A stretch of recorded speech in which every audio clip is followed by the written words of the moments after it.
আল্লাহ রাসূল সাল্লাল্লাহু আলাইহি ওয়াসাল্লাম কি সুন্দর করে আজ থেকে ১৫০০ বছর আগে বলে গেছেন।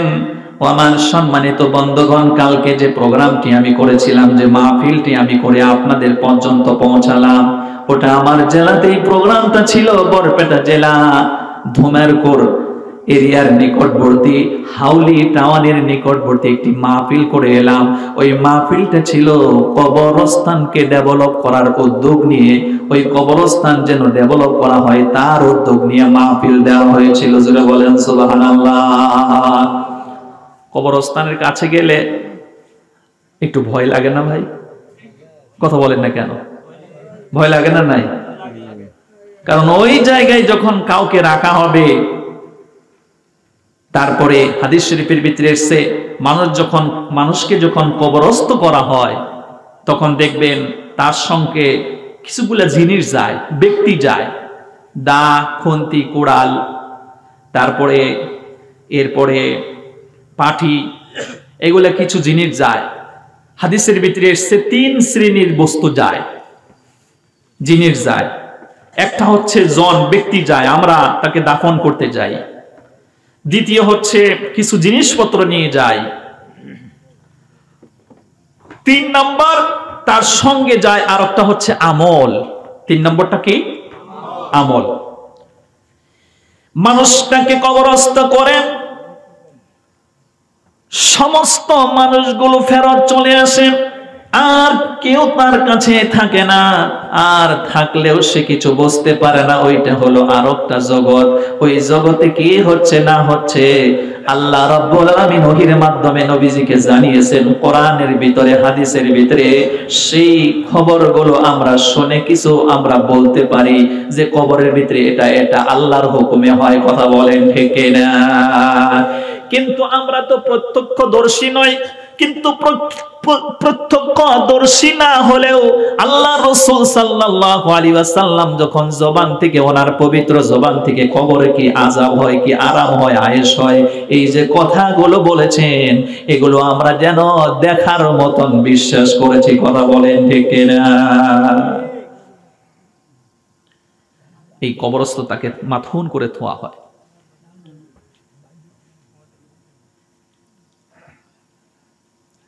আমার সম্মানিত বন্ধুগণ, ওই মানুষটাকে কবরস্থ করে রাখার পরে সমস্ত ব্যক্তি সেখান থেকে চলে আসে। দা, খুন্তি, কোড়াল যা কিছু নিয়ে গিয়েছিল সেগুলো সব জিনিসপত্র নিয়ে আসে। তবে একটা জিনিসই থাকে, সেটা হলো তার আমল। এই আমলটা ভালোও হতে পারে, মন্দও হতে পারে। কথা বলেন ঠিক না? তার লাইফে যা কামাই করেছে সেটাই সে পাবে। আল ইয়াউমা তুজজা কুল্লু নাফসিন বিমা কাসাবাত লা যুলমাল ইয়াউম ইন্নাল্লাহা সারিউল হিসাব। আল্লাহ পাক ঘোষণা দিবেন সেই দিন, আজকে তোমাদের প্রতি কোনো জুলুম করা হবে না, অন্যায় করা হবে না, অবিচার করা হবে না। তোমরা যা অর্জন করেছো তার পূর্ণ প্রতিদান তোমরা পাবে। এবার এই আমলটা আপনি ভালো করলে ভালো প্রতিদান, মন্দ করলে মন্দ প্রতিদান। কষ্ট হচ্ছে আপনাদের? আমার ভাষা বুঝতে পেরেছেন? আলহামদুলিল্লাহ। ডিস্ট্রিক্ট সেন্স হলে ভাষায় একটু তারতম্য হয়, আমাকে ক্ষমা করবেন। আমার বন্ধুগণ, যে মূল কথাটা আমি আপনাদেরকে শোনাতে চাচ্ছিলাম, খুব লক্ষ্য করে কথাগুলো শোনার চেষ্টা করবেন। আল্লাহ রাসূল সাল্লাল্লাহু আলাইহি ওয়াসাল্লাম বলেছেন, ওই যে সূরা মুলুক থেকে আমি কথা বলতে চাচ্ছিলাম, আল্লাহ রাসূল বলেন, আমার দিলের ভিতরে একটা আশঙ্কা, এটা আমি আশা পোষণ করি, আমার প্রত্যেকটা উম্মত এই সূরাটা যেন মুখস্থ করে এবং ইশার নামাজের পরে সে কন্টিনিউ তিলাওয়াত করে। জোরে কোন সুবহানাল্লাহ। এই সূরাটা বন্ধুগণ মুখস্থ রাখতে হবে। 30টা আয়াত আছে। আপনি যদি এক মাসের ভিতরে একটা করে আয়াত আপনি যদি মুখস্থ করেন, তাইলে 30 দিনে 1 মাস কমপ্লিট হয়। তাইলে 30টি আয়াত আপনার মুখস্থ হয়ে গেল, মানে সূরা মুলুক আপনার মুখস্থ হয়ে গেল। সুবহানাল্লাহ। আর এই সূরা মুলুক যদি আপনার ইয়াদ হয়ে যায়, মুখস্থ হয়ে যায়। সম্মানিত বন্ধুগণ, আল্লাহর রাসূল বলেন ওই মানুষটা যদি এশার নামাজের পরে কন্টিনিউ এর উপরে আমল করে, মৃত্যু দম পর্যন্ত আমল করে, আল্লাহর রাসূল সাল্লাল্লাহু আলাইহি ওয়াসাল্লাম খুশখবরি শুনিয়ে দেয় ওই কবরে তোমাকে সকলেই রেখে চলে আসবে, তুমি সেই দিন একা থাকবা না। এই সূরাটা তোমার জন্য বিরাট একটা হাতিয়ার হয়ে দাঁড়াবে। যতই কবরের আযাব দেনেওয়ালা ফেরেশতা আসুক না কেন, এই সূরা তোমার সম্মুখে দাঁড়ায় সমস্ত ফেরেশতাকে তাড়িয়ে দেবে। জোরে জোরে বলেন সুবহানাল্লাহ, নারে তাকবীর। এজন্য যেহেতু এটা সবাহি মক্তবের প্রোগ্রাম, তাই আমার আশা রাখবো আপনাদের এই মক্তবে যতজন শিক্ষক আছেন প্রত্যেকজন শিক্ষককে আজকে এই হাদিসটা শুনে আপনারা গার্জেন পক্ষ থেকে বিনম্র একটি আবেদন জানাবেন। যেদিকে বাঁকাবে সেদিকে বাঁকিবে, কাঁচা থাকিলে বাঁশ, শুকিয়ে গেলে শব্দ করিবে টাস ও টাস। বাচ্চাদের ব্রেন হচ্ছে কোমল, ওকে আপনি একটা কথা দুবার তিনবার বললেই ওর মনে থাকে। কিন্তু আমাদের এখন ব্রেনটা হয়ে গেছে ওই যে শক্ত বাঁশের মতন, পাকা বাঁশের মতন। ওকে যদি বাঁকা করতে চান তাইলে ওটা ভেঙে যাবে। আর বাঁশটা যদি কোমল থাকে ওকে বাঁকা করবেন সেইভাবেই ও বাঁকা হবে। কথা ঠিক?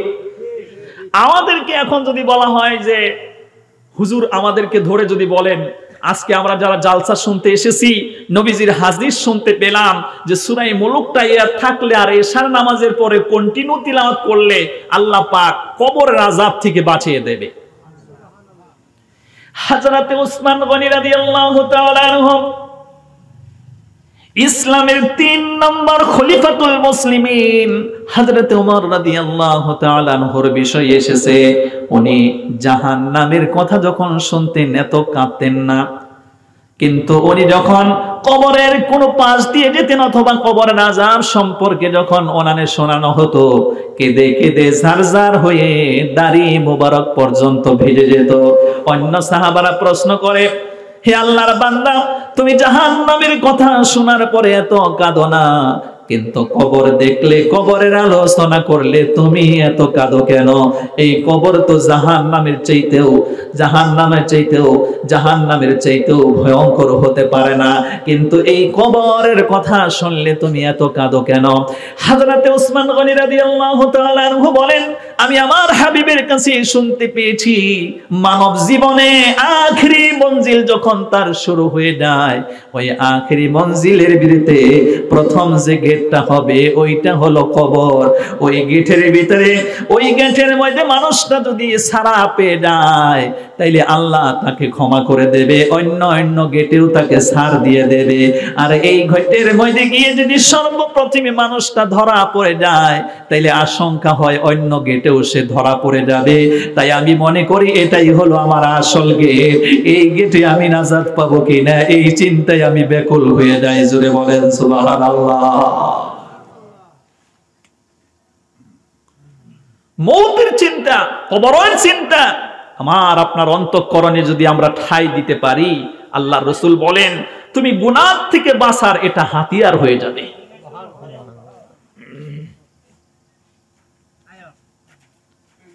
এজন্যই আমি আপনাদেরকে লক্ষ্য করে বলবো, যত গার্জেন এখানে আপনারা এসেছেন, আপনাদের এই মক্তবে পড়ানেওয়ালা হুজুরদেরকে একটু আপনারা বিনম্র অনুরোধ করবেন যে দয়া করে আমাদের বাচ্চাদেরকে সূরা মুলুকটা ইয়াদ করায়া দেবেন, সেজন্য সূরা মুলুকের হাফিজ হতে পারে এইরকম আপনি বানাবেন। কোন সুবহানাল্লাহ। আমার ভাইয়ার, আমি আপনাদের সম্মুখে এই সূরা মুলুক থেকে একটি আয়াত তিলাওয়াত করতে চাচ্ছিলাম।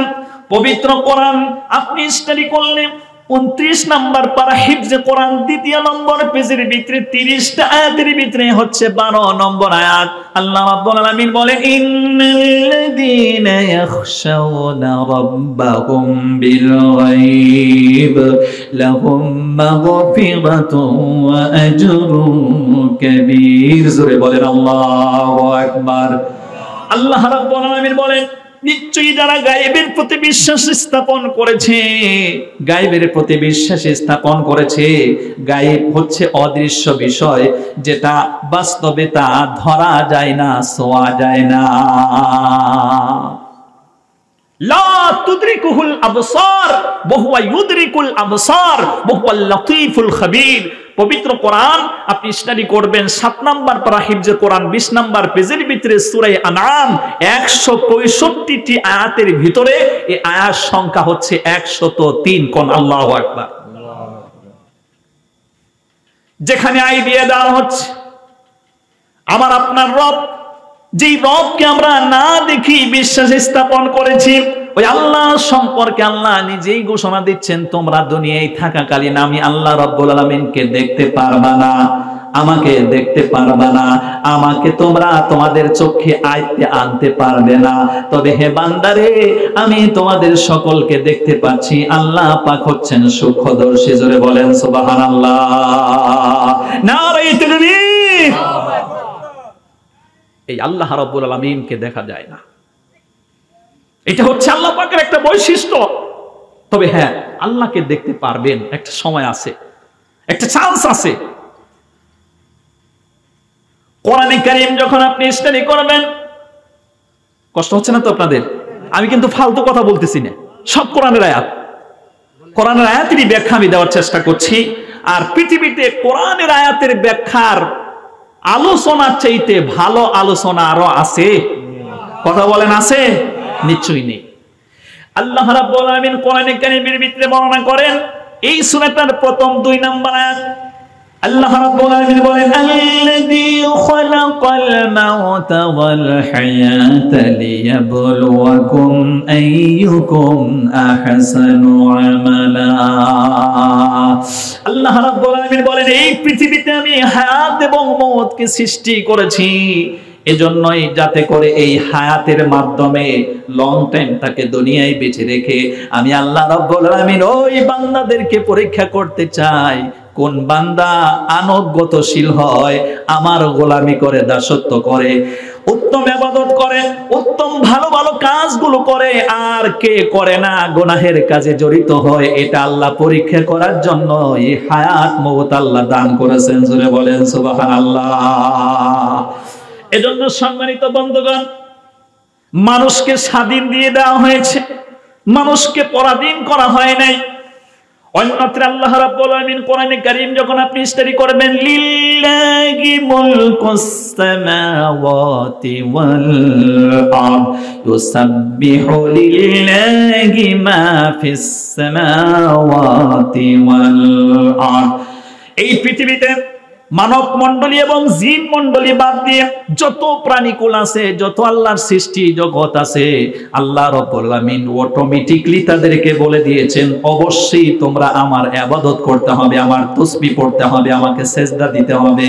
এইজন্য মানুষ এবং জিন ব্যতীত যত মখলুক আছে, সমস্ত মখলুক ইচ্ছায় অনিচ্ছায় আল্লাহ পাকের ইবাদত করে, এতে কোনো সন্দেহ নাই। কথা বলেন ঠিক কিনা? শুধুমাত্র মানুষকে তাকে স্বাধীন দেওয়া হয়েছে, চাইলে করতেও পারবে, চাইলে নাও করতে পারবে। কোরআনে কারীম যখন আপনি স্টাডি করবেন, আজকে কি বার ভাই? এই কালকে শুক্রবার। শুক্রবার জুমার আগে এই সূরাটা পড়া হলো সুন্নত, সূরা কাহাফ। আল্লাহ রাসূল সাল্লাল্লাহু আলাইহি ওয়াসাল্লাম বলেন যে এই মানুষটা প্রত্যেক জুমার আগে জুমার দিনে সূরা কাহাফটা তিলাওয়াত করবে। 15 নম্বর পারার 2 নাম্বার সূরা 16 নম্বর পারায় কমপ্লিট হয়েছে। 110টা আয়াত আছে। জোরে বলেন আল্লাহু আকবার। আপনারা যেভাবে আওয়াজ দিচ্ছেন মনে হচ্ছে রমজান মাসের আজকে 27 তারিখ। আওয়াজ হইতেছে না কে লেগে? আজ জলসার উদ্যোগে তো বাড়িতে মেহমান আসছে, মাংস টাংস খাওয়ানো হয়েছে, তাইলে একটু আওয়াজ দিলেই তো আমি একটু এনার্জি পাই। একটু জিকির করেন নি? সুবহানাল্লাহ ওয়ালহামদুলিল্লাহ ওয়ালা ইলাহা ইল্লাল্লাহ। সুবহানাল্লাহ walhamdulillah wala ilaha illallah la ilaha illallah la ilaha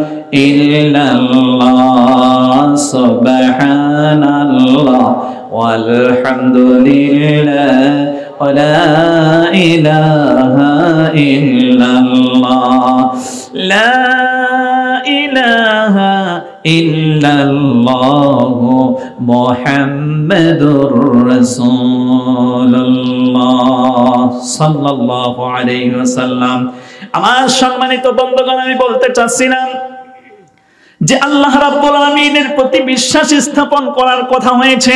ওই আল্লাহ রাব্বুল আলামিনকে আপনি স্বচক্ষে দেখতে পারবেন না, তারপরেও বিশ্বাস করতে হবে। বন্ধুরে, স্বচক্ষে দেখার জন্য একটা চান্স আল্লাহ রেখে দিয়েছেন, সেটা হলো এই দুনিয়া থেকে যখন আপনি ঈমান মজবুত করবেন এবং আমলে সলে অর্জন করবেন, আর ওই আমলে সলে যদি আল্লাহর কাছে পছন্দ হয়ে যায়, আল্লাহ খুশি হয়ে জান্নাতের ভিতরে আপনাকে দাখিল করবে। জোরে বলেন সুবহানাল্লাহ।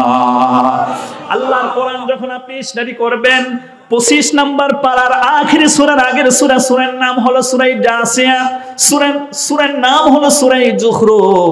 এই সূরাটা যখন আপনি স্টাডি করবেন 70 থেকে 73 নম্বর আয়াত পর্যন্ত আল্লাহ পাক বলেন, উদখুলুল জান্নাতা ওয়া আনতুম তুহবারুন ইউতাফু আলাইহিম বিসিহাফিম মিন যাহাবিন ওয়া আকওয়াব ওয়া ফিহা ما تشتهيه الأنفس وتلذ الأعين وأنتم فيها خالدون। سورة الله أكبر। ওই দিন আল্লাহ পাক সন্তুষ্ট হবে বান্দার প্রতি, খুশি হয়ে আল্লাহ রাব্বুল আলামিন বলবেন, বান্দারে আজকে তোমরা আমার চিরন্তর জান্নাতের ভিতরে ঢুকে পড়ো। ওই জান্নাতের ভিতরে ঢোকার সাথে সাথে আল্লাহ পাক মেহমানদারির ব্যবস্থা করে রেখেছেন। যেরকম করে আজকের প্রোগ্রামে আপনাদের এলাকায় যখন আমি এলাম, আপনাদের কমিটির যে কোনো সদস্যবৃন্দ আছে, যারা কর্মকর্তা আছে, আমাকে মুখ্য মেহমান হিসেবে আমাকে রিসিভ করলেন, বাড়ি নিয়ে গেলেন, তারপরে আমাকে বসার ব্যবস্থা করলেন, খানা পানার ব্যবস্থা করলেন, সমস্ত ফ্যাসিলিটি আমাকে দিলেন। সুবহানাল্লাহ। আমার ভাইয়ারা, ওই আল্লাহ রাব্বুল আলামিনকে যদি আপনি সন্তুষ্ট করতে পারেন, ঈমানটা যদি মজবুত করতে পারেন, আমলে সলে অর্জন করতে পারেন, কিয়ামতের দিবসে আল্লাহ ঘোষণা দিয়ে দেবে, বান্দারে আমার চিরন্তর জান্নাতের ভিতরে ঢুকো। ওই জান্নাতের ভিতরে ঢোকার সাথে সাথে বন্ধুরে ওই জান্নাতের এরিয়াটা সম্পর্কে বলা হয়েছে, ওয়া ইদা রাআইতা থাম্মা রাআইতা নাঈমান ওয়া মুলকান কাবীরা। জান্নাতের ভিতরে যখন আপনি ঢুকবেন, যেদিকেই তাকাবেন সেদিকেই নিয়ামত আর নিয়ামতের সাম্রাজ্যগুলো দেখতে পাবেন। আল্লাহ রাসূল বলেন, এই পৃথিবীতে যদি আপনি জররা পরিমাণ ঈমান নিয়ে আল্লাহকে সন্তুষ্ট যদি করতে পারেন, আল্লাহ পাক খুশি হয়ে এই পৃথিবীর 10টা এরিয়া সমতুল্য জান্নাত আপনাকে উপহার দেবে। 10টা এরিয়া সমতুল্য আল্লাহ জান্নাত দেবে। ওই জান্নাতে যাওয়ার সাথে সাথে আরেকটা ঘটনা ঘটবে। ওই জান্নাতে ঢোকার আগে আপনাকে একটা নহরে গোসল করানো হবে। কিসের মধ্যে গোসল করানো হবে? একটা নহরের মধ্যে গোসল করানোর সাথে সাথে মিনিমাম 4 জন নবীর খাসলত আপনার ভিতরে আসবে, 4 জন নবীর বৈশিষ্ট্য সিফাত আপনার ভিতরে পাওয়া যাবে। সুবহানাল্লাহ বলবেন না? এক নম্বরে হযরতে আদম আলাইহিস সালাম 60 হাত লম্বা ছিলেন, 120 ফুট তিনি লম্বা ছিলেন। সুবহানাল্লাহ কোন? 120 ফুট লম্বা আপনার বডি স্ট্রাকচারটা হয়ে যাবে, আপনি 120 ফুট লম্বা হয়ে যাবেন। কোন? সুবহানাল্লাহ। এই হচ্ছে হযরতে আদম আলাইহিস সালামের বডি স্ট্রাকচারটা ওই রকম ভাবে যে 120 ফুট লম্বা ছিল, আল্লাহ আপনার বডিটা ওই রকম বানিয়ে দেবে। দ্বিতীয় নম্বরে ওই জায়গায় গোসল করার সাথে সাথে হযরতে ইউসুফ নবী আলাইহিস সালামকে আল্লাহ পাক এত সৌন্দর্য দান করেছিলেন। আল্লাহ রাসূল যখন মেরাজে গমন করেন, একটা আসমানে গিয়ে হযরতে ইউসুফ আলাইহিস সালামের সাথে দেখা হয়, সাক্ষাৎ হয়। আল্লাহ রাসূল বলেন, আমার ভাই ইউসুফের দিকে বারবার আমি তাকালাম, আর আল্লাহ রাব্বুল আলামিন ওই আকাশের মধ্যে 14টি চাঁদ যেই দিন উঠে উদ্ভাসিত হয়ে যায়, যেরকম দেখতে সুন্দর হয়, আমার মনে হলো চাঁদের চাইতেও বেশি সুন্দর হযরতে ইউসুফ আলাইহিস সালাম। আল্লাহ রাব্বুল আলামিন আপনাকে কি করবেন? 2 নম্বর গুণটা এনে দেবেন, হযরতে ইউসুফ আলাইহিস সালামের শরীরের মতন চেহারা আল্লাহ পাক বানিয়ে দিবেন, সৌন্দর্য। তৃতীয় নম্বর, আল্লাহ রাব্বুল আলামিন আপনাকে একটা ক্ষমতা দান করবেন। আজকে দেখবেন মানুষ দুনিয়ায় থাকাকালীন সে ধৈর্য হারা, ধৈর্য তার ভিতরে নাই। দেখবেন মানুষ এত ধৈর্য হারা হয়ে গেছে, মসজিদে যাবে, মসজিদে ঢুকতে যত দেরি, কিন্তু বাইর হতে আরো তাড়াতাড়ি। কথা বলেন ঠিক কিনা? ইমাম সাহেব যদি একটু সূরা লম্বা করে অথবা দোয়াটা একটু লম্বা করে, পিছন থেকে কাশি দিয়ে ইমামকে সিগন্যাল দিয়ে তারপরে যদি সাইর না দেয়, ওই বেটা আমি থাকতামই না, দৌড় দিছি। মানুষ ধৈর্য হারা, ধৈর্য নেই, গাড়িতে উঠতেছে, গাড়িতে থেকে নামতেছে, এই নামার পথে এত ভিড় করে, কোন কোন মানুষ অ্যাক্সিডেন্ট হয়ে যায়। কথা বলেন ঠিক কিনা? মানুষের ধৈর্য নেই, ধৈর্য হারা। খুলিকাল ইনসানু মিন আজাল, কোরআনে কারীমের ভিতরে এসেছে যে মানুষ বড্ড তাড়াহুড়া করনেওয়ালা, তাড়াতাড়ি করনেওয়ালা। কিন্তু বন্ধুগণ, ওই চিরন্তর জান্নাতের ভিতরে যখন আপনি যাবেন, আল্লাহ রাব্বুল আলামিন 3 নাম্বার বৈশিষ্ট্য আল্লাহ দান করবে। ওয়া আইয়ুবা ইযনাদা রাব্বাহু রাব্বিনা ইলা আখিরি আয়াত। আল্লাহ রাব্বুল আলামিন বলেন, হযরতে আইয়ুব আলাইহিস সালামকে আমি কঠিন রোগে আক্রান্ত করেছিলাম। কঠিন রোগে আক্রান্ত হয়ে সে কিন্তু ধৈর্য হারা হয়নি। আমি আল্লাহ রাব্বুল আলামিনকে ডাক দিয়ে বলেছিল, আন্নী মাসানিয়াদ দুরু ওয়া আনতা আরহামুর রাহিমিন। আল্লাহ গো, গোটা শরীরের মধ্যে আমার পছন্দ ধরেছে, পোকা ধরেছে। আল্লাহ আমি সহ্য করেছি, কিন্তু লাস্টের দিকে যখন ওনার জিহ্বার মধ্যে যখন পোকা ধরতেছিল, তখন আল্লাহকে ডাক দিয়ে বলে, মাওলা গো, আল্লাহ আমার জিহ্বার যদি পোকা ধরে, আল্লাহ গো তোমার পবিত্র নাম আমি কি দিয়েছো, তোমার তাসবিহ তাহলিল কি দিয়ে আমি করব, মেহেরবানি করে তুমি আমার বেমার ভালো করে দাও। জোরে জোরে বলেন সুবহানাল্লাহ। আল্লাহর কোরআন যখন আপনি স্টাডি করবেন বন্ধু, 19 নাম্বার পারার 2 নম্বর সূরা, সূরার নাম হচ্ছে সূরাতুশ শুআরা। 127টা আয়াত পাবেন এই সূরাটার ভিতরে, যেখানে 80 নাম্বার আয়াতের ভিতরে আল্লাহ পাক বলেন, ইদা মারিতু ফাহুয়া ইয়াশফিন। বেমার আল্লাহ রাব্বুল আলামিন দেন, ওই আল্লাহ বেমার থেকে মুক্ত করেন। কথা ঠিক কিনা? এটা কিন্তু ঈমানের দাবি। আজকে বহু মানুষ এখানে ফেল করে, বহু মানুষ ফেল করে, ঈমান তার নষ্ট হয়ে যায়। আল্লাহ বেমার দিয়েছেন, আল্লাহই ভালো করবেন। হ্যাঁ, ওই বেমার অনুযায়ী আপনাকে ট্রিটমেন্ট করাটা হচ্ছে সুন্নাহ। তবে আপনার তাকওয়া থাকতে হবে, আল্লাহ দিয়েছেন, আল্লাহ আমাকে সুস্থ করবেন। কথা ঠিক কিনা? হযরত আইয়ুব আলাইহিস সালাম তাই আমাদেরকে শিখিয়েছেন। এই যে নবীদের কাহিনী কোরআনে কারীমের ভিতরে আল্লাহ ভরে দিয়েছেন, নবীরা হচ্ছে আমাদের জন্য মডেল। নবীরা যে কাজগুলো করেছেন ওইভাবে আমাদেরকে কাজ সম্পাদন করতে হবে। সেজন্য আল্লাহ হাজারো নবীর ঘটনা কোরআনে দিয়ে রেখেছেন। কথা বলেন ঠিক কিনা? লাকাদ কানা লাকুম ফি রাসূলিল্লাহি উসওয়াতুন হাসানাহ। You have a good example to follow. এই নবীরাই হচ্ছে তোমাদের জন্য আদর্শ, অতএব তাদেরকে ফলো করো। সুবহানাল্লাহ। হযরত আইয়ুব আলাইহিস সালাম এমনিতে করে আল্লাহ রাব্বুল আলামিনকে ডাক দিয়ে ধৈর্য ধারণ করে আল্লাহর কাছে যখন রোগের থেকে মুক্ত চাইলেন, আল্লাহ পাক ওনার দোয়া কবুল করলেন। আল্লাহ রাব্বুল আলামিন হযরতে জিবরাইলকে পাঠিয়ে দিলেন। হযরতে জিবরাইলকে পাঠিয়ে দিয়ে হযরতে আইয়ুব আলাইহিস সালামকে বলা হলো, তুমি এই জমিনের মধ্যে একটা আঘাত করো, পা দিয়ে তুমি আঘাত করো। উরকুদ বিরিজিলিকা হাদা মুগতাসাল ইলা আখিরি আয়াত। আল্লাহ রাব্বুল আলামিন বলেন, তুমি এই জমিনের মধ্যে আঘাত করো, পা দিয়ে লাথি দিয়ে দাও। জমিনটা যখন ফেটে গেল, আল্লাহর হুকুমে জমিন ফেটে গিয়ে ওখান থেকে নহর প্রবাহিত হলো। আর সেই নহরের মধ্যে হযরতে আইয়ুব আলাইহিস সালাম গোসল করলেন, ধৈর্য ধারণ করলেন। আল্লাহ রাব্বুল আলামিন ওনার গোটা শরীরের বেমার দূর করে দিয়ে ওনাকে আগের চাইতেও আরো যৌবন চেহারা আল্লাহ দান করলেন। জোরে বলেন সুবহানাল্লাহ। আমার ভাইয়ারা, আমার কথাটা হচ্ছে 3 নাম্বার ওই জান্নাতের ভিতরে যখন আপনি ঢুকবেন আল্লাহ পাক আপনাকে 3 নাম্বার বৈশিষ্ট্য দান করবেন হযরত আইয়ুব আলাইহিস সালামের মতন ধৈর্য ক্ষমতা আল্লাহ দান করবে। জোরে বলেন সুবহানাল্লাহ। এজন্য ভাইয়ারা ধৈর্য হারা হবেন না। বিপদ আসুক মুসিবত আসুক, বিপদ দিয়া মুসিবত দিয়া কষ্ট দিয়া বেমার দিয়া ফসলের ক্ষতি দিয়া জমিনের ক্ষতি দিয়া ছেলে সন্তান মৃত্যু মুখে আল্লাহ ফালিয়া অথবা বাচ্চা কাচ্চারকে বেমার দিয়ে আল্লাহ আপনাকে পরীক্ষা করে, এই সময় ধৈর্য ধারণ আমাদেরকে করতে হবে। কথা বলেন ঠিক কিনা? কিন্তু মানুষ এখানে ঈমান হারা হয়ে যায়, কই আমি অত নামাজ পড়ি আর আমার পুরীর কিতা লাগি অত বেমার হইল। আগে মসজিদও যাইতাম না, আর এখন মসজিদে যখন যাওয়া ধরছি তখন আমার পুরীর বেমার হয়ে গেছে, যা যাইতাম না মসজিদও। আর তুমি মসজিদে না গেলে আল্লাহ ঠেকা হয়েছে নি? আল্লাহর কোনো ক্ষতি হইব? ক্ষতি তোমারই হবে।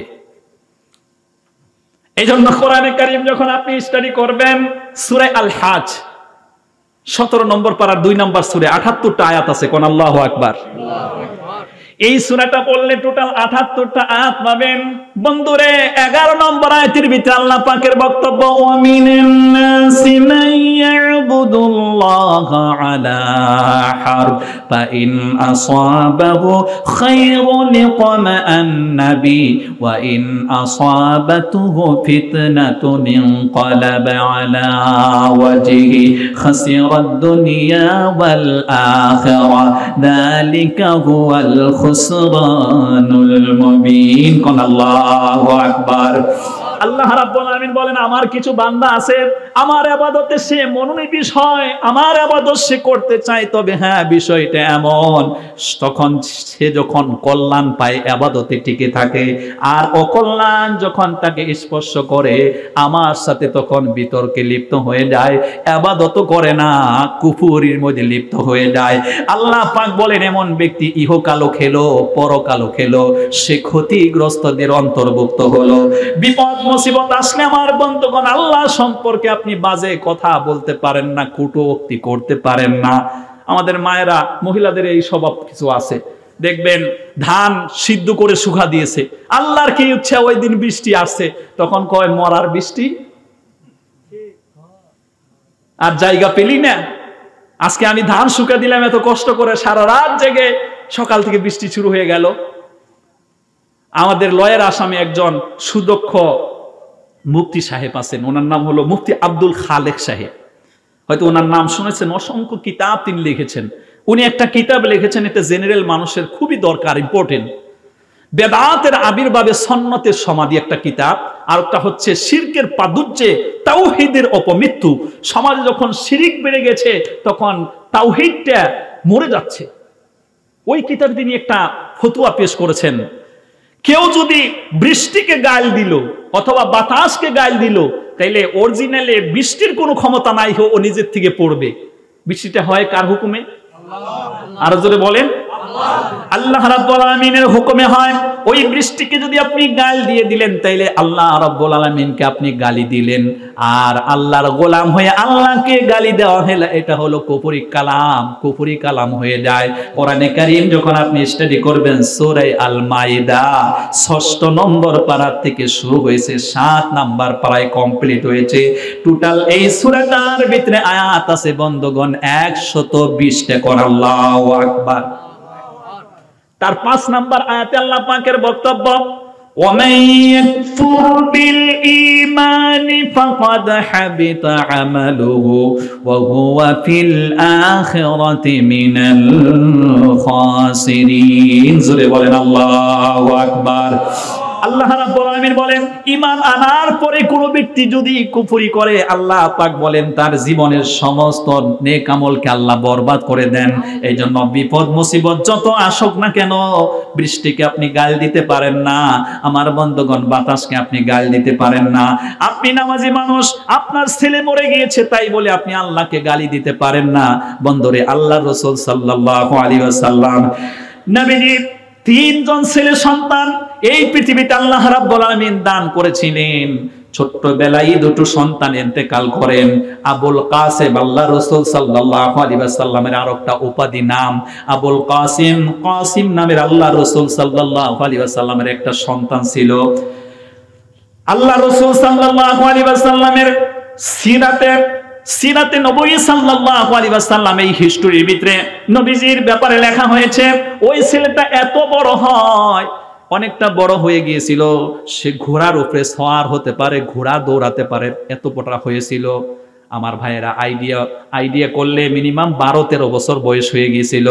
আল্লাহ রাসূল সাল্লাল্লাহু আলাইহি ওয়াসাল্লামের এই 12-13 বছরের সন্তান আবুল কাসিম রাদিয়াল্লাহু তাআলা আনহু বন্ধুগণ যখন ইন্তেকাল করেন, আল্লাহ রাসূল সাল্লাল্লাহু আলাইহি ওয়াসাল্লাম কোনো অভিযোগ করেন নাই, কিন্তু আল্লাহ রাসূল সাল্লাল্লাহু আলাইহি ওয়াসাল্লামের চোখ থেকে ঝরঝর করে পানি পড়তেছিল। বলেন সুবহানাল্লাহ।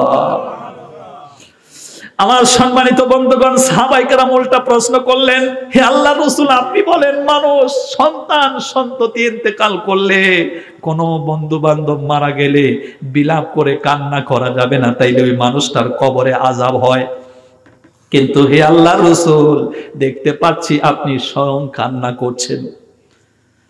এই কথা বলার সাথে সাথে আল্লাহ রাসূল বললেন, আমি তো চোখের পানি ছাড়তেছি, যেরকম করে আম গাছের থেকে একটা আম ছিঁড়ে ফেললে ওই আম গাছের থেকে কষগুলো টপ টপ করে পড়তেই থাকে, কথা কোন ঠিক কিনা?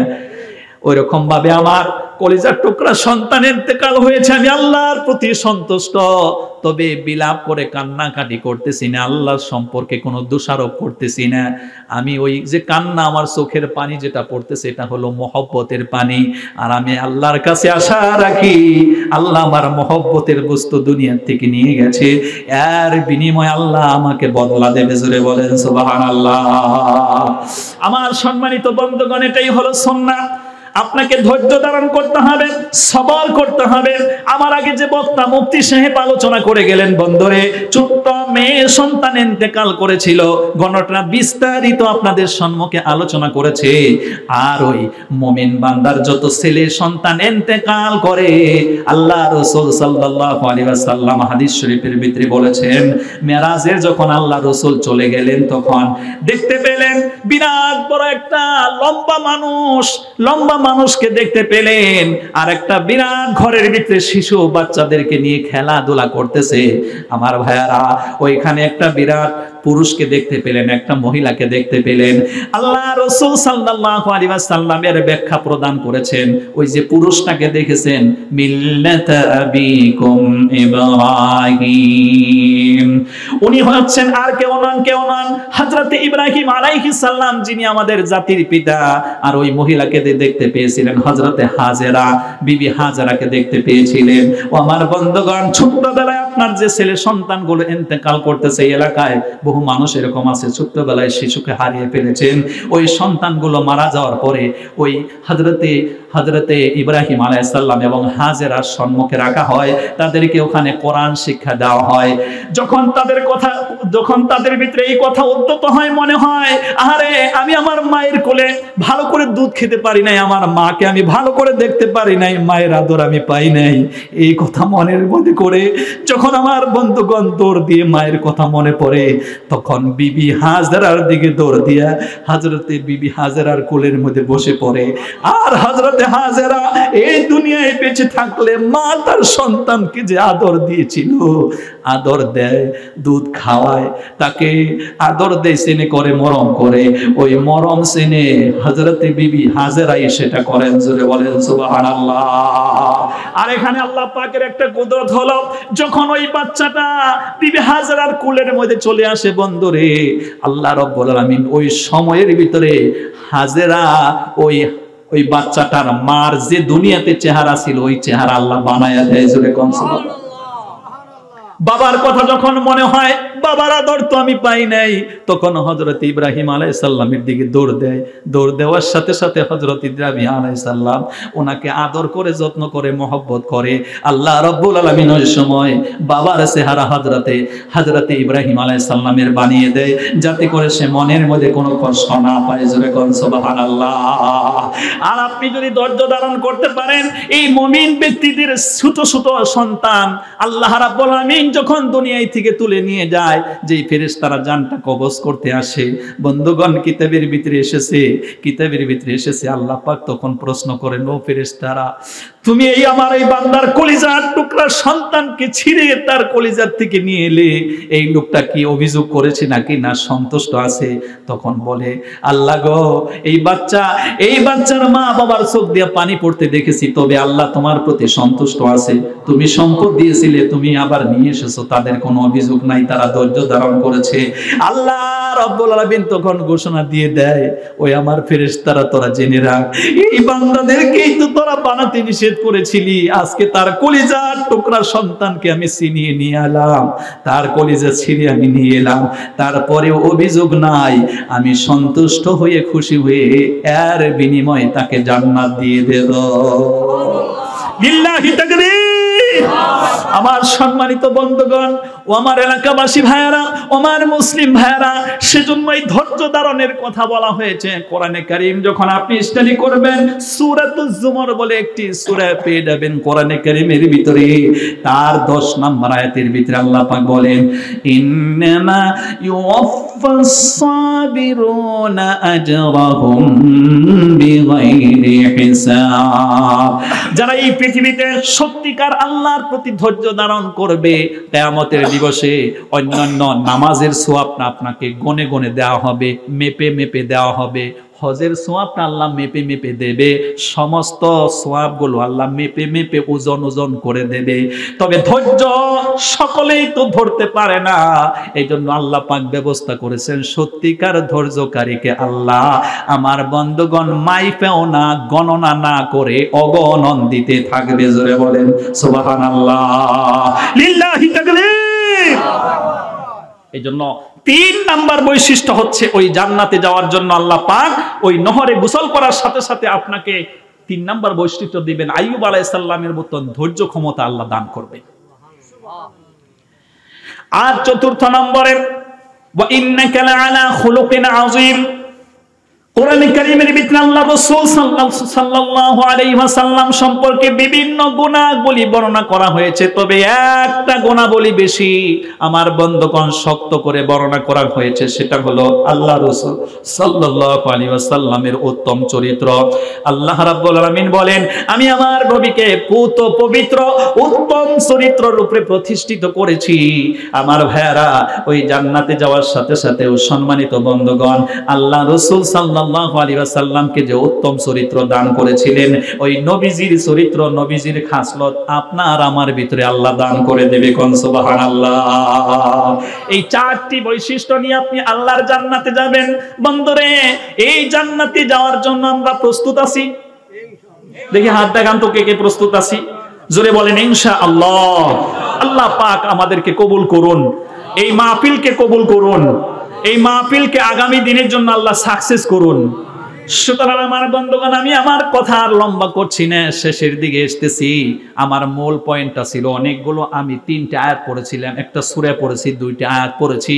আমার বন্ধুগণ, আল্লাহর কোরআনের ব্যাখ্যা দেওয়া ক্ষমতা আমার নাই, কারণ আল্লাহ তো নিজেই বলেছেন, কোরআনে কারীম যখন আপনি স্টাডি করবেন, সূরা লোকমান 21 নম্বর পারা 34টা আয়াতের এ হচ্ছে 27 নম্বর আয়াত, ওয়ালাউ আন্নামা ফিল আরদি মিন শাজারাতিন আকলামু ওয়াল বাহরু ইয়ামুদ্দুহু মিন বা'দিহি সাব'আতু আবহুরিম মা নাফিদাত কালিমাত ইন্নাল্লাহ আজিজুন হাকীম। জোরে বলেন আল্লাহু আকবার।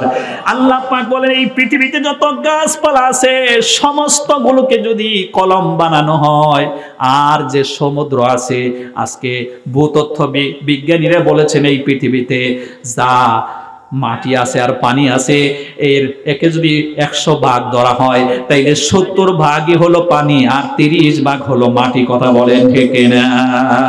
এই পৃথিবীতে যত গাছপালা আছে সবগুলোকে যদি কলম বানানো হয়, আর পৃথিবীর শতকরা 70% পানি, সাগর সমুদ্রের পানিগুলোকে যদি কালি বানানো হয়, আর আল্লাহর কোরআন লিখতে শুরু করা হয়, কোরআনের ব্যাখ্যা লিখতে শুরু করা হয়, পৃথিবীর সমস্ত গাছপালা নামের কলম শেষ হয়ে যাবে, আমার বন্ধগণ বড় বড় সাগর সমুদ্রের পানি কালি হিসেবে শেষ হয়ে যাবে, কিন্তু আল্লাহর কালামের ব্যাখ্যা শেষ হবে না। ঠিক কিনা? আল্লাহু আকবার বলেন, আরেকটু জোরে বলেন আল্লাহু আকবার।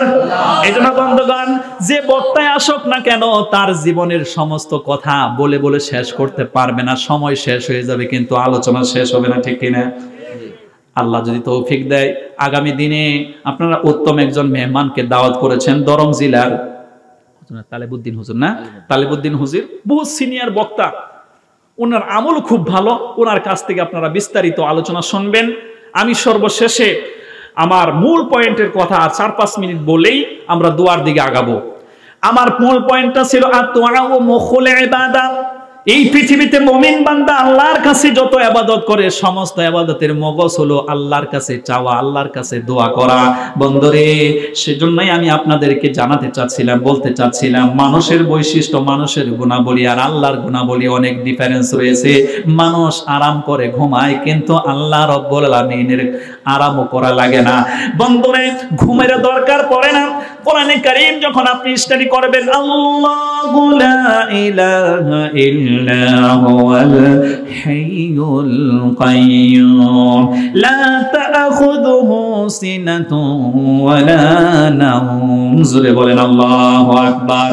এটা কোরআনে কারীম যখন আপনি স্টাডি করবেন, 3 নাম্বার পারা হিফজে কোরআন 1 নাম্বার পেজের ভিতরে সূরাতুল বাকারা 286টি আয়াতের এ হচ্ছে 255 নম্বর আয়াত। শুধু এই আয়াতের একটা আলাদা নাম আছে, যার থেকে বলা হয় আয়াতুল কুরসি। মুখস্থ আছে না আপনাদের? আলহামদুলিল্লাহ। জি, এইটা একটা আমল করবেন, প্রত্যেক ফরজ নামাজের পরে এই আয়াতুল কুরসি একবার তিলাওয়াত করবেন। কিছু মানুষ আছে আয়াতুল কুরসি পড়ে আবার বুকে টুকে ফু দেয়, না, ফু দেওয়ার বিষয়ে হাদিসে আসে নাই, খালি তিলাওয়াত করবেন, শুধু তিলাওয়াত করবেন, এটাই আসছে। হ্যাঁ, ফু দেওয়ার সিস্টেম আছে, সেটা কোথায়? যে আপনার বাচ্চাকে এখন ঘুমের ঘরে শুইয়ে দিছেন, বাচ্চা ওই সূরাটা পড়তে পারে না, ওই আয়াতটা পড়তে পারে না, তাইলে আপনি তিলাওয়াত করে ওকে ফু দিয়ে দিলেন। ফু দিয়ে দিলেন মানে ওর শরীরটা বন্ধ হয়ে গেল, কোনো দুষ্ট জিন, কোনো জাদুটোনা ওই সময় তাকে স্পর্শ করতে পারবে না, তখন ফু দিবেন। কিন্তু এমনি ফরজ নামাজ পড়ার পরে যে আয়াতুল কুরসি পড়বেন, ওটা ফুটু দেওয়া লাগবে না, শুধু পড়বেন, এটাই সুন্নাহ। আর আমরা যখন সোয়াবের আশা নিয়ে কোনো কিছু করব, নবীজি কিভাবে করেছেন সেইভাবে করলেই সোয়াব। কথা কি শুনতেছেন? আমি বাড়াইতেও পারবো না, কমাইতেও পারবো না, এই জন্য শুধু খালি সূরাটা, এই আয়াতটা পড়বেন। আল্লাহ রাসূল সাল্লাল্লাহু আলাইহি ওয়াসাল্লাম বলেন, প্রত্যেক ফরজ নামাজের পরে ওই মানুষটা যদি আয়াতুল কুরসি একবার তিলাওয়াত করে, আর এই যদি তার অভ্যস্ত হয়, নবীজি বলেন ওই মানুষটা জান্নাতের ভিতরে চলে গেছে। শুধুমাত্র একটা মৃত্যু নামের দেওয়াল তাকে পাড়ি দিতে হবে, একটা পুল পাড়ি দিতে হবে। আপনাদের প্রোগ্রামে যখন আমি আসলাম, আমাকে বলা হলো আপনি নগর থেকে আসার সময় আপনি নামবেন, কি যেন বলা হয়েছিল আমাকে, বেসিক। হ্যাঁ, বেসিক নামতে হবে। তো বেসিকের কথা যখন বলছে, আমার তো ভালো জানা নেই বেসিক কোনটা, এমন জায়গায় আমাকে নামিয়ে দিয়েছে। এখন আমাকে ফোন করতেছে, হুজুর কোথায় আছেন? আমি বললাম কলিতা স্টোর, এই দোকানের সম্মুখে আছি, দুটো দোকান বড় বড়, ওই দোকানের সম্মুখে কলিতা স্টোর, ওখানে আমি দাঁড়িয়ে আছি। তখন বললো, দেখেন তো আপনার পিছনের দিকে উত্তর পাশে কোনো একটা পুল আছে নাকি? বললাম যে হ্যাঁ, একটা পাকা পুল আছে, একটা ব্রিজ আছে। আল্লাহ রাসূল সাল্লাল্লাহু আলাইহি ওয়াসাল্লাম তাই বলেছেন, ওই মানুষটা যদি প্রত্যেক ফরজ নামাজের পরে এইটা আমল করতে পারে, আয়াতুল কুরসির আমল করতে পারে, তাইলে এই মানুষটা জান্নাতে তো চলেই গেছে, কিন্তু জান্নাতে যাওয়ার আগে আগে তাকে একটা ব্রিজ পাড়ি দিতে হবে, আর ওই ব্রিজের নাম হলো মৃত্যু। মৃত্যু নামের ব্রিজ পাড়ি দিলেই ওই মানুষটা জান্নাতের ভিতরে চলে যাবে। বলেন সুবহানাল্লাহ, নারে তাকবীর। এই আয়াতটার এত পাওয়ার হলো কেন? যে আপনি ফরজ নামাজের পরে একবার তিলাওয়াত করলেই দুনিয়ার থেকেই আপনি জান্নাতি, শুধু মরণ নামের ব্রিজ পাড়ি দিতে হবে। বন্ধুরে, মুফাসসিরিনে কেরাম এখানে অনেক তথ্য বর্ণনা করেছে, যা আমি সারা রাত্রে বলে শেষ করতে পারবো না। এখানে উত্তম একটা ব্যাখ্যা দিয়েছেন মুফাসসিরিনে কেরাম, যে এখানে এই আয়াতটার ভিতরে আয়াতুল কুরসি, আয়াতুল মানে আয়াত, কুরসি মানে হলো চেয়ার, অর্থাৎ এই যে আজকে আপনাদের এই প্রোগ্রাম চলতেছে, যিনি সভাপতি হুজুর, ওনাকে মুখ্য চেয়ারটা দেওয়া হয়েছে, আর আমি হলাম মুখ্য মেহমান, আমাকে মুখ্য চেয়ার দেওয়া হয়েছে। কথা বলেন ঠিক কিনা? অর্থাৎ সব চেয়ারের চাইতে নামি দামি সম্মানী চেয়ার। ওইরকম আল্লাহর কোরআনের ভিতরে যত আয়াত আছে, 6666টা আয়াত আছে, সমস্ত আয়াতের এ হলো কুরসি সভাপতি। কোন সুবহানাল্লাহ। এখানে আল্লাহর বরকতের কথা, মহত্বের কথা এখানে আছে বলেই এই আয়াতের তো পাওয়ার। কোন সুবহানাল্লাহ। বাসকান্দির হুজুর, আমাদের তো জবান ঠিক নাই। এখন এই যে মোবাইল আমরা যে ব্যবহার করি, এই মোবাইলকে যদি বলা হয় এটা মিথ্যা কথা কওয়ার একটা অস্ত্র, তাও কিন্তু বলবো না। মানুষের সারাদিন এমনি যতটা মিছা কথা না কয়, আর মোবাইলে 2 মিনিট কথা কয়ে হেডি মিছা কথা কয়। তো এই জন্য আমাদের জবানের বরকত শেষ হয়ে গেছে। বাসকান্দির হুজুর এই আয়াতুল কুরসি পড়ে এই গ্লাসের মধ্যে, পাকা কি কাচের গ্লাসের মধ্যে ফু দিলে পাতা গ্লাস ফাইটে গেছে। কেন? ওনার জবানটা পবিত্র ছিল। আয়াতের পাওয়ার। একজনে পানি পড়বার লেগে আইছে, কয় হুজুর আমার পানিটা পুরি দক্কা। কয় দিলাইছি, যাও গিয়ে খাও, গিয়ে আল্লাহ তোমার বালা করবা। কয় হুজুর আমি তো দেখলাম আপনি কোনটা পড়ছুন না, আপনি তো ফুটু দিছুন না। কয় তাহলে দাঁড়ো লই আও। দাঁড়ো মানে বুঝেন তো, নিকটে নিয়ে আসো। তা আমি কিন্তু বরপেটার লোক হলেও লেখাপড়া কিন্তু আপনাদের জেলাতেই করেছি। আমি জালালিয়া মাদ্রাসা, জয়নগর মাদ্রাসা এবং লীলবাগান হাফিজি মাদ্রাসায় আমি পড়াশোনা করছি। এই লেগে আমি সিলেটি ভাষা কইতে পারি, বুঝলেন? তারা বাড়িতে আমি লজিং থাকছি। তো কয় দাঁড়ো লই আও। দাঁড়ো লই আনছে, তখন ফু দিছে, গ্লাস ফাইটে গেছে। কয় এখন হইছে নি? ও ভাই এখন হইছে নি তোমার? আর কথা কয় না, হে মাতে না। তো এই আয়াতের মধ্যে এত পাওয়ার কেন? যে এখানে আল্লাহর পাওয়ারের কথা এই আয়াতের মধ্যে আছে, আল্লাহর গুণাবলী আছে, আল্লাহর সিফাত আছে, আল্লাহর বৈশিষ্ট্যের কথা, মহত্বের কথা, বরকতের কথা আছে বলেই এই আয়াতের তো পাওয়ার। কোন সুবহানাল্লাহ। আল্লাহ রাব্বুল আলামিন তাই শোনাচ্ছেন কি পাওয়ার আল্লাহর। আল্লাহ ছাড়া কোনো ইলাহ নাই, লা ইলাহা ইল্লা হুয়াল হাইয়ুল কাইয়ুম। আল্লাহ ছাড়া কোনো ইলাহ নাই, মাবুদ নাই। তিনি চিরঞ্জীব, তিনি সদা জাগ্রত। লা তাখুযুহু সিনাতুন ওয়ালা নাওম। তিনি কখনো ঘুমান না, ক্লান্ত তিনাকে স্পর্শ করে না। এইভাবে পুরো আয়াতের যে তরজমাটা, এটা হলো আল্লাহর বৈশিষ্ট্যের কথা, পাওয়ারের কথা এখানে বর্ণনা করা আছে। চলে বলেন সুবহানাল্লাহ। সেজন্য বন্ধুগণ, আমি আর কথা লম্বা করছি না, 12টা হয়ে গেল। আমরা সমস্ত মখলুক তো ঘুমায় যায়, আল্লাহ তো ঘুমান না। এই পৃথিবীতে মখলুক যখন ঘুমায় যায়, আল্লাহ রাব্বুল আমিন উল্টা তার রহমতের দরজা আরো খুলে বান্দাকে ডাক দিয়ে বলে, বান্দারে কে আসো? দুনিয়াতে নিজের জীবনে গুনাহ করে নিজের পায়ে কোরাল মেরে ধ্বংস হয়ে গেছো। ও বান্দারে, লা তাকনাতু মির রাহমাতিল্লাহ। এরপরেও আমি আল্লাহর রহমত থেকে নিরাশ হয়ে যেও না। আমি আল্লাহর কাছে ক্ষমা চাও, আমাকে ডাক দাও, আমি ডাকে সাড়া দিয়ে দেব। জোরে বলেন সুবহানাল্লাহ। কোরআনে কারীম যখন আপনি স্টাডি করবেন, সূরা মুমিন একটা সূরা আছে, আর একটা হলো সূরা মুমিনুন। একটা হলো 24 নম্বর পারা, একটা হলো 18 নম্বর পারা। সূরা মুমিন 60 নম্বর আয়াতের ভিতরে আল্লাহ পাক বলেন, ওয়া ক্বালা রাব্বুকুম উদউনি আস্তাজিব লাকুম ইন্নাল্লাযীনা ইয়াস্তাকবিরুনা আন ইবাদাতি সায়াদখুলুনা জাহান্নামা দাখিরিন। আল্লাহ রাব্বুল আলামিন বলেন, তোমার রবের পক্ষ থেকে অর্ডার করা হয়েছে, তুমি ওই রবের কাছে চাও, দোয়া করো। আর ওই রব ঘোষণা দিয়েছে, আমি তোমাদের দোয়া শুনবো, তোমাদের দোয়া আমি কবুল করব। জোরে জোরে বলেন সুবহানাল্লাহ। এজন্য আমার বন্ধুগণ, রাত গভীর হয়ে গেছে, আমরা দেখতে পাচ্ছি আমাদের চোখের সম্মুখে আমাদের মুসলিম ভাইদেরকে, ফিলিস্তিনের মুসলমান ভাইদেরকে, বোনেদেরকে, ছোট ছোট শিশুদেরকে হত্যা করা হচ্ছে। বম, প্রতিনিয়ত বম মেরে আমার ভাইয়েরা গুলি করে বিভিন্ন কায়দায় তাদেরকে মেরে হত্যা করে দেওয়া হচ্ছে, শহীদ করে দেওয়া হচ্ছে। আমরা চোখে দেখি, সহ্য করতে পারি না। কথা বলেন ঠিক কিনা? আল্লাহর কোরআন বাস্তব হয়েছে। আল্লাহ রাব্বুল আলামিন কোরআনে কারীমের ভিতরে বর্ণনা করেন, লাতাজিদান্না আসাদ্দান নাসি আদাওয়াতাল লিল্লাযিনা আমানুল ইয়াহুদা ওয়াল্লাযিনা আশরাকু ইলা আখির আয়াত। আল্লাহ পাক বলেন এই পৃথিবীতে মুসলিম সম্প্রদায়ের জন্য বড় বড় দুশমন জাতি হলো এক নম্বরে ইহুদি, আর দুই নম্বরে যারা এই দুনিয়াতে টাট্টা মুশরিক, ওরাই হলো মুসলমানদের বড় দুশমন। আর এই ইহুদিরাই মুসলমানদেরকে প্রতিনিয়ত মেরে মেরে হত্যা করতেছে। কথা কোন ঠিক কিনা?